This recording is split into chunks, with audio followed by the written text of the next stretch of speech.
You're going to get shot when we leave here. You know? Ooh, I hope that happens. And we're live. We are live. I don't know what the fuck we were just talking about. It comes really quick on me. I can't stop myself there. So, tonight, this is a beef loaf topic. Why don't you give us the topic? The topic tonight is I wanted to stray away from. We did something really heavy last time. We did a question from Peter Thiel's 0 to 1 book. Tonight, I wanted to do something much lighter, something that I thought the crew would enjoy, something sports related. So I wanted my guys to pick their favorite 1990s Bulls, Chicago Bulls 6-time champions antagonist. Yeah. Someone who really fucked with the Bulls a bunch. And so that's the topic for tonight. I think I'm going to go first with my sex song. Shocked. So he gets Lambeer. I'm gonna go with the 88 and 89 entire Detroit Pistons team. Oh. Here's why. Because had you not had those good Detroit teams that just had figured it out, like they literally had figured it out. And you watch the Bad Boys 30 for 30 or whatnot. Yeah. They tell you, they talk about how much fun they were having, and they saw a moment, and then they just kind of capitalized on it. And they made the Bulls so much better because they just had they knew how to get in their head, they knew how to do whatever, and it just made the Bulls toughen up, which then made the Bulls go on to like win 6 out of 8, which was just. I want to like Joe Dumars, but I know I hated him when I was a kid, and he was not even the worst. Like he was like probably one of the better ones out of them. Lambeer you hated, Mark Aguirre you hated, Dennis Rodman you hated until he was on the team. Yeah. Like Isaiah Thomas even because when they didn't shake the hands, they just ran off the court. Yeah. That's a real pussy move right there. Yeah, it was just like you've been whipping their ass all these years. Then you get your ass whooped. You should take it. And now you're going to cry about it. And now you're going to be, now you're going to run out of here because you're scared. Like, what the fuck's wrong with you? And Bill Lambeer, too. I mean, Bill Lambeer, got his just desserts. Like, he's like a WNBA coach or some shit. So, like, he's still making that paper? Yeah. Well, I don't think he's making much paper. but he's still doing all right. But, yeah, no. But I like that 30 for 30, so I don't really hate him anymore. But back in the day, definitely. Everything about him. I'm not sure if there's a better moment as a Bulls fan than when they win Game 4 of the Eastern Conference Finals at the Palace. Sweep them. That's the turning point. That's when you knew. That's when you knew that it was over for the Pistons and it was starting for the Bulls. It was our time. That was really where you felt like, okay, this is the team that we couldn't get past, and now we got past them. Fuck them. It's over for them. Yeah. Yep. Now we're going to do it. Yep. Totally agree. I'm waiting for that with the Bears. I don't think we've gotten to that just yet. Not there yet. No, not quite there. It should hopefully happen this year. There's got to be like you hope pound Aaron Rodgers into the dirt moment where it's like this division's ours now. That has to happen this year. Right. And fuck the Vikings. Who cares about that? There's no question. Tracy, why don't you go next?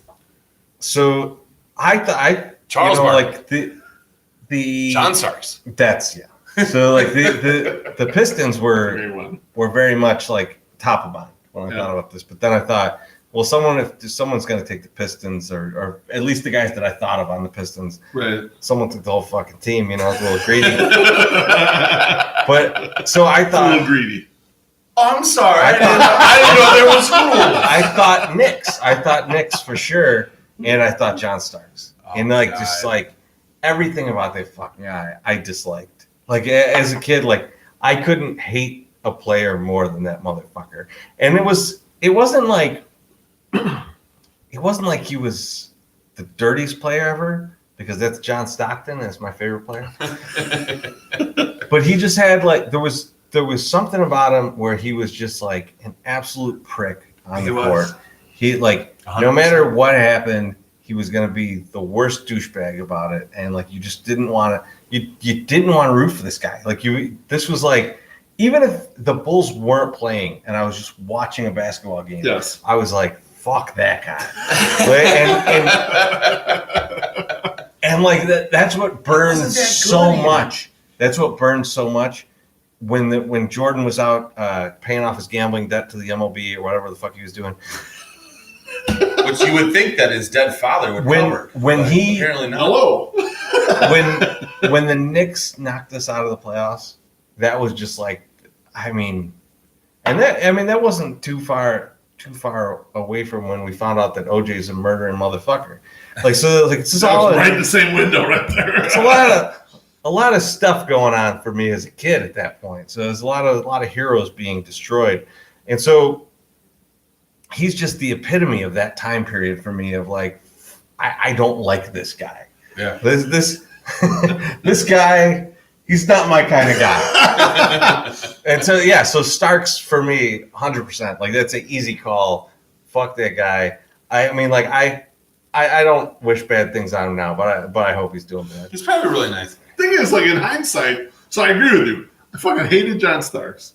I hated Anthony Mason. I hated fucking Derek Harper on the Knicks. I hated that whole Knicks team. Like, that, like, in the Bulls' heyday, when they were at sort of like their comeuppance after the Pistons, that was their main contender, right?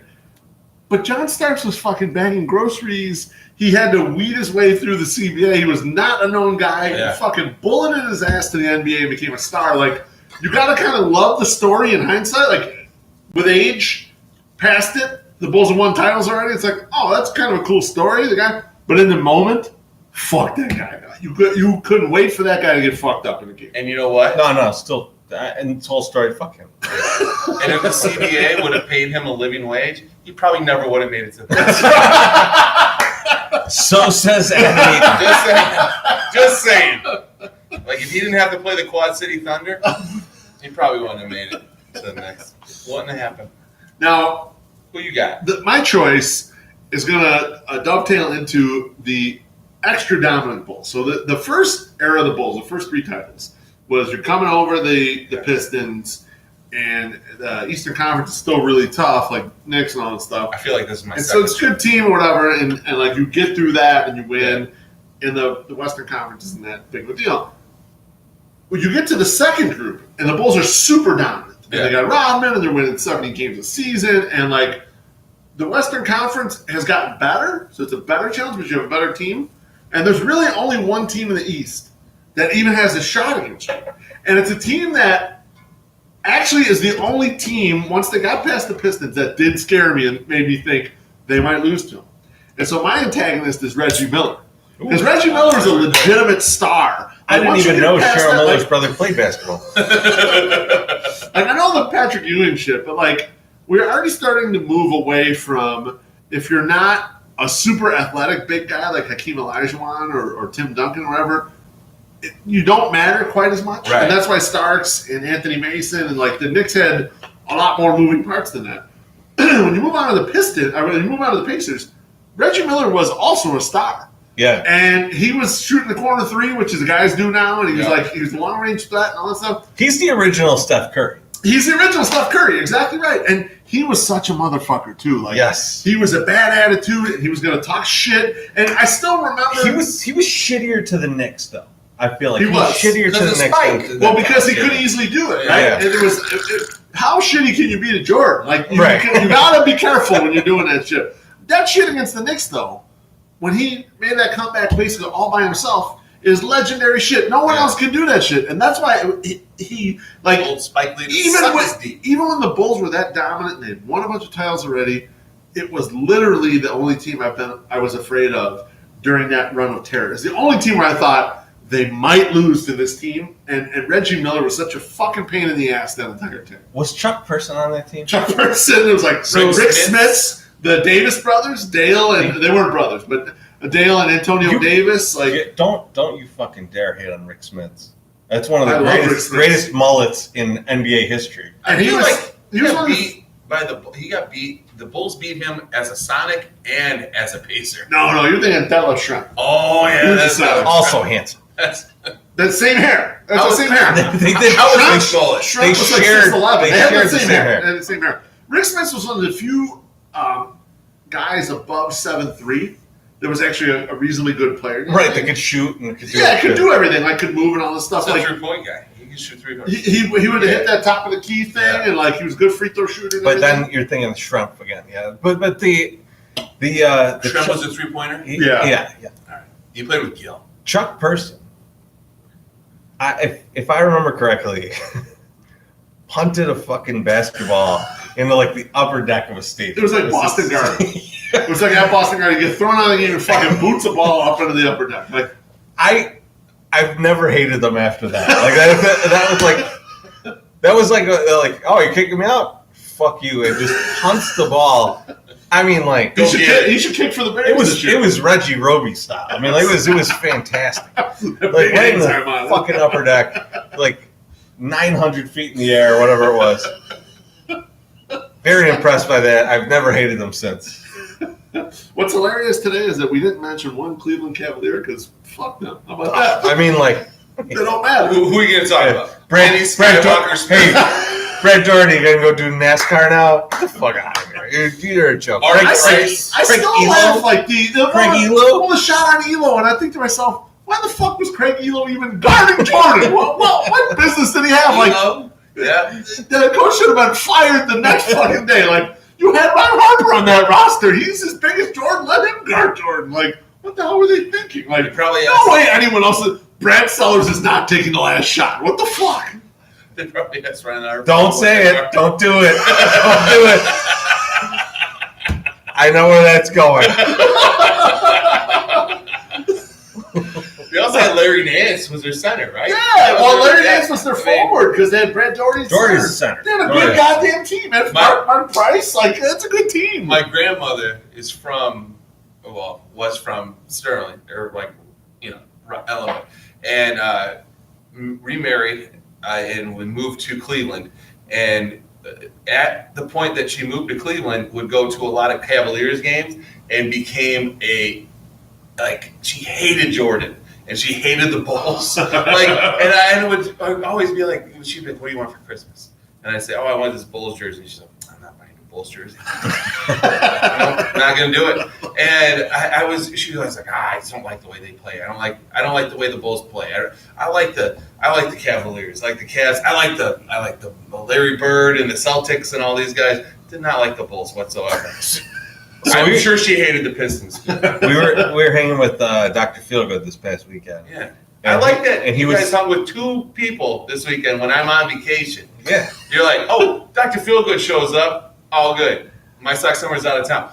Nash Jelson shows up with his lady. I'm just throwing it out. And the dog too. And the dog, and I'm out of town. I'm just throwing it out. When people hear you're out of town, they show up. Then they call us up. Well, we're hanging out with him, and he's like, as a kid, I never realized how much people must have been annoyed with the Bulls. Yeah. Until as an adult, I'm watching the Warriors, and I'm so happy to see them lose. Like he's like, that's how it must have been for like the rest of the country with the Bulls. Like when the Rockets won those two, like in between, like people had to be like, good. Fuck the Bulls. Like the rest of the country had to be like that. And to me, it's still just like this gaping hole in my heart of like, oh, if Jordan would have stayed, we could have won the whole fucking decade. 8 in a row. Could have Bill Russelled that fucking shit right there. But that's an unsatisfying thing about Jordan. Anyone hated Jordan. He got his ass whooped early in his career, so you didn't know he was anything yet. Yeah. Then when he started winning, he won until he retired. Well, Wizard years. Who cares? I don't remember those years. Yeah, I've lost those up. Out of sight, out of mind. Yeah, that's fine. Well, so that's it. There you go. There's the antagonist. It's been a good 13 minutes, so we're gonna cut this off. 13 minutes. Well, 14 minutes now. Yeah, we popped it up. So we will talk to you guys soon. We'll see you this weekend at the park this weekend. Go do some 108ing and tweet at us. We are going to do with the so 108ing hashtag all and weekend. Get that 312 hat this Saturday. Yep. 312 start.